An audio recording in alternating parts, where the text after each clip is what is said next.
সঙ্গে বছরের শেষ দিন একটা ফেস্টিভ মুড। এই ফেস্টিভ মুডের মধ্যেও রাজনৈতিক কার্যকলাপ অব্যাহত রয়েছে। যেমন রাজ্যে রয়েছেন অমিত শাহ, ঠিক তেমনই দিল্লির ছবি প্রথমে একবার দেখতে চাইব, কারণ সেখানে নির্বাচন কমিশনের দপ্তরে অভিষেক বন্দ্যোপাধ্যায় সহ তৃণমূলের প্রতিনিধিরা। বছরের শেষ দিন, উৎসবের মেজাজ, রাজনৈতিক কর্মকাণ্ড কিন্তু চলছেই। কমিশনকে একরকম চাপে রাখার কৌশল বলা যেতে পারে। আমার সঙ্গে মৈত্রী রয়েছে নয়াদিল্লি থেকে। মৈত্রী, অভিষেক বন্দ্যোপাধ্যায় এবং তৃণমূল সাংসদরা, বিধায়ক, তারা সবাই গিয়েছেন, তৃণমূলের প্রতিনিধিরা গিয়েছেন নির্বাচন কমিশনের দপ্তরে। এজেন্ডা কি বলতে চান তারা? দেখো, একেবারে মাত্র কয়েক মুহূর্ত আগে জাতীয় নির্বাচন কমিশনের এই যে সদর দপ্তর রয়েছে, এখানে এসে পৌঁছেছেন অভিষেক বন্দ্যোপাধ্যায় সহ তৃণমূল কংগ্রেসের যে 10 প্রতিনিধি দলের সদস্যরা রয়েছেন, যাতে সাংসদরা রয়েছেন এবং মন্ত্রীরাও রয়েছেন। মূল যে বিষয়টি রয়েছে যে এসআইআর সংক্রান্ত যে হেনস্থা সাধারণ মানুষের হচ্ছে, সেই প্রশ্ন তোলার পাশাপাশি যে 1,36,00,000 অর্থাৎ ড্রাফট তালিকায় যে নাম বাদ গিয়েছে, তারপরেও যে 1,36,00,000 নাম বাদ যাবে বা তাদের ক্ষেত্রে কিছু ডাউটফুল রয়েছে, ডাউটফুল ভোটার্স, সেই ডাউটের ক্ষেত্রে তাদের কেন তালিকা দেওয়া হচ্ছে না, সে বিষয়ে কেন স্বচ্ছতা রাখছে না জাতীয় নির্বাচন কমিশন, এই প্রশ্নটা কিন্তু তারা তুলছেন এবং এই প্রশ্নটা তুলেই তারা সরব হবেন। তার পাশাপাশি একেবারে সাধারণ মানুষের যে ভোগান্তি হচ্ছে প্রতিদিন এই শুনানি চলাকালীন, এবং একই সঙ্গে তাদেরকে যে সুবিধা দেওয়ার কথা বলা হয়েছিল সেগুলো দেওয়া হচ্ছে না, যেভাবে এখনও মৃত্যু মিছিল অব্যাহত রয়েছে, সেই সমস্ত বিষয় কিন্তু আজকে তোলা হবে। মনে থাকবে তোমার, অতনু, যে এর আগেও ঠিক গত মাসে নভেম্বরের শেষে একেবারে তৃণমূলের সাংসদদের প্রতিনিধি দল তারা কিন্তু এসেছিলেন এই জাতীয় নির্বাচন কমিশনের দপ্তরে, এবং সেখানে তারা 5টি প্রশ্ন নিয়ে এসেছিলেন, যেখানে তৃণমূল কংগ্রেসের তরফ থেকে বলা হয়েছিল যে তাদের যে 5টি প্রশ্ন ছিল তার একটিরও জবাব, সদুত্তর বা সঠিকভাবে জবাব দিতে পারেনি জাতীয় নির্বাচন কমিশন। ফলে আজকে যখন জাতীয় নির্বাচন কমিশনের ফুল বেঞ্চের সঙ্গে, যার নেতৃত্বে থাকবেন সিইসি জ্ঞানেশ কুমার, অভিষেক বন্দ্যোপাধ্যায় সহ এই 10 সদস্য, তারা যখন বসবেন সেই বৈঠকে, সেখানে এই 5টি প্রশ্নও কিন্তু তারা তুলবেন বলেই মনে করা হচ্ছে।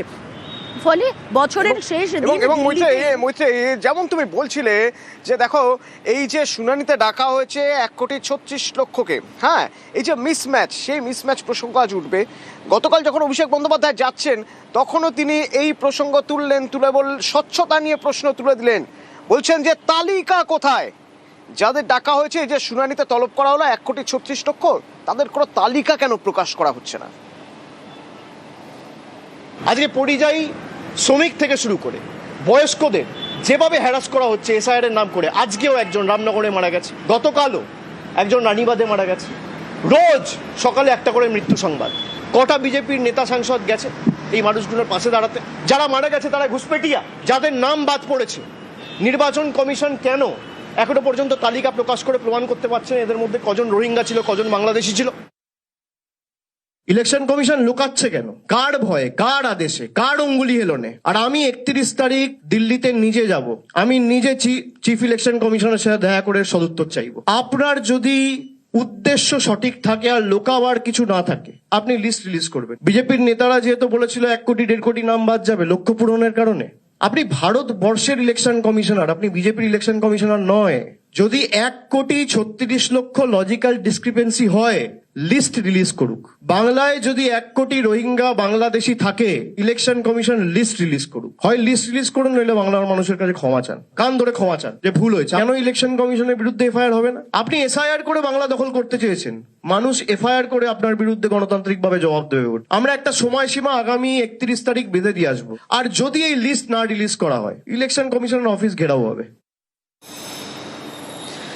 আর এদিকে বিজেপি বিধায়ক অগ্নিমিত্রা পল বলছেন যে ভুয়ো নাম কাটায় অসুবিধা হয়েছে তৃণমূলের, সেই কারণেই তৃণমূল এই কথাগুলো বলছে। অভিযোগ কেন হচ্ছে অভিষেক ব্যানার্জি? ভুয়ো নামগুলো কাটা হয়েছে বলে অভিযোগ? মৃত ব্যক্তি, ডুপ্লিকেট, শিফটেড, রোহিঙ্গা অনুপ্রবেশকারীর নামগুলো কাটা হয়েছে বলে অসুবিধা হচ্ছে? কোন জীবন্ত ভোটার যে বেঁচে আছেন তার নামটা কাটা হয়েছে, আপনি ইলেকশন কমিশনকে কমপ্লেন করুন, আপনি আদালতে যেতে পারেন। আপনি 2 দিন আগে ভার্চুয়াল মিটিং এ যেটা বলেছেন আমরা শুনলাম, যে এতগুলো নাম কাটা হলে তৃণমূলের অসুবিধা হয়ে যাবে। এখন সেই অসুবিধা তো আমরা ঠিক করতে পারবো না। বাংলার মানুষকে ইলেকশন কমিশন একটি কনস্টিটিউশনাল বডি, একটি স্বচ্ছ ভোটার রোল দেবেন। যারা আমাদের সুযোগ সুবিধাগুলো কেড়ে নিচ্ছিল এতদিন, তারা আর কাটতে পারবে না। এটা তো আপনাদেরও সমর্থন থাকা দরকার। তাই আপনি যেতেই পারে, তাতে কোনো অসুবিধা নেই, কিন্তু আপনি গোলাবাদ যে চেষ্টা করছেন, এসআইআর বন্ধ করার চেষ্টা করছেন, সেটা কিন্তু হবে না। যারা বয়স্ক, যারা অসুস্থ, যারা বিশেষভাবে সক্ষম, তাদের তো হিয়ারিং হবে, কিন্তু সেই হিয়ারিং তো তাদের বাড়ি গিয়ে করা উচিত, কিন্তু তারা সেটা জানেন না। অনেকেই জানেন না। কেন জানেন না? কারণ নির্বাচন কমিশনের এই নির্দেশ স্পষ্ট নয়। বিএলও ইয়ারোদের মাধ্যমে এই বার্তা স্পষ্ট করতে হবে, দাবি করছে তৃণমূল। বাইরে থাকা যে পরিযায়ী শ্রমিকরা রয়েছেন, যারা পড়ুয়া, তাদের ভার্চুয়াল শুনানির ব্যবস্থা করা হোক। মুখ্য নির্বাচনী আধিকারিকের দপ্তরে তৃণমূলের প্রতিনিধি দলের আবেদন। স্পেসিফিক অর্ডারটা আপনাদের এইআরও লেভেলে কিংবা বিএলও লেভেলে নেই। আপনারা সেই অর্ডারটা ক্যারি আউট করুন। সাধারণ মানুষ তো সব খবর জানে না, তাদের কাছে তো সব খবর পৌঁছচ্ছে না, এবং সাধারণ মানুষের কাছে খবর পৌঁছচ্ছে না বলে একটা অসুস্থ মানুষ, তিনি এই আইন নিয়মটা জানেন না বলে তিনি হিয়ারিং সেন্টারে চলে যাচ্ছে। আপনাদের এলাকায় যিনি বিএলও ছিলেন কিংবা কোনো এক বিএলএ2, তাদের মাধ্যমে জানান, যাতে আপনার বাড়িতে গিয়ে হিয়ারিংটা হয়। যারা পড়াশোনার জন্য বাইরে আছেন, যারা চাকরি সূত্রে বাইরে আছেন, যারা বিভিন্ন কাজে বাইরের রাজ্যে কিংবা বাইরের দেশে আছেন, তাদের হিয়ারিংয়ের জন্য এখানে না ডেকে তাদের ভার্চুয়াল হিয়ারিং করা হোক। কারণ তাদের বাড়ির লোকেরা যে এনুমারেশন ফর্ম ফিল আপ করেছিলেন, সেখানে তাদের ফটোগ্রাফ আছে।